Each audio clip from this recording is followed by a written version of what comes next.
how to log into your Spotify account. Hey everyone, welcome back to our channel. In this video, I will guide you on how you can log into your Spotify account. So make sure to watch the video till the very end.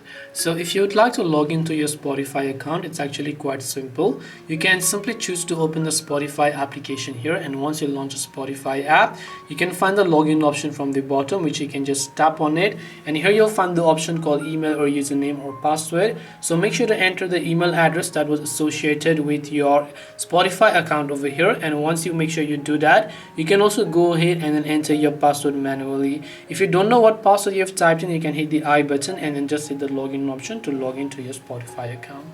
This way you can go ahead and then log into your Spotify account. Hope this video was very helpful. If you have got any questions, feel free to leave them down below. Thank you for watching till the end, and see you soon in the next video.